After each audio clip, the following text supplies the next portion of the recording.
ഗുണ്ടയമൃത ഇന്ന് ലീവ് ആയാൽ മതിയായിരുന്നു. അവള് വന്നു കഴിഞ്ഞാൽ ഭയങ്കര ശല്യവാ. അയ്യോ അവളല്ലേ വരുന്നേ. അയ്യോ അവള് വന്നേ.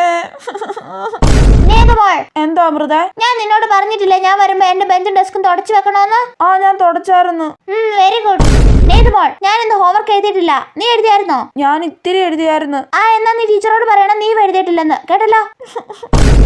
നീ ഇന്ന് ലഞ്ച് ബ്രേക്കിന് എന്താ കൊണ്ടുവന്നേ? മമ്മി എനിക്ക് സാൻഡ്വിച്ച് ആക്കി തന്നിട്ടുണ്ട്. അത് മൊത്തം എനിക്കിതാ. ഞാൻ തരൂല. തരൂല്ലേ നീ? തരാം. പൊടി പട്ടി. നീ ഇപ്പൊ ബാഡ് വേർഡ്സ് യൂസ് ചെയ്തല്ലേ? ഇത് ഞാൻ ടീച്ചറോട് പറഞ്ഞു കൊടുക്കുമ്പോള്. വേണ്ട അമൃതേ, പറയല്ലേ പ്ലീസ്. സാൻഡ്വിച്ച് മൊത്തം നീ എടുത്തോ. Okay okay. ഫുഡ് കഴിച്ചു കഴിഞ്ഞോ? കഴിച്ചു കഴിഞ്ഞ്. എന്നാ എന്റെ ഫുഡ് കൂടെ കഴിക്കേ. വേണ്ട അമൃത, ഇടല്ലേ പ്ലീസ്. വയറ് നിറഞ്ഞ്. ഞാൻ സിസ്റ്ററോട് പറഞ്ഞു കൊടുക്കും നീ ഫുഡ് ഒന്നും കഴിക്കാതെ മൊത്തം കൊണ്ട് കളഞ്ഞെന്ന്. വേണ്ട, ഞാൻ കഴിച്ചോളാം. അമ്മേ, എനിക്ക് ഇനി കുറച്ച് ചോറ് വെച്ചാ മതി. അതെന്താ മോളെ? എന്റെ ക്ലാസ്സിൽ ഒരു ഗുണ്ട അമൃതയുണ്ട്. അവൾ എന്നെ കൊണ്ട് അവളുടെ ചോറും കൂടെ കഴിപ്പിക്കും അമ്മ.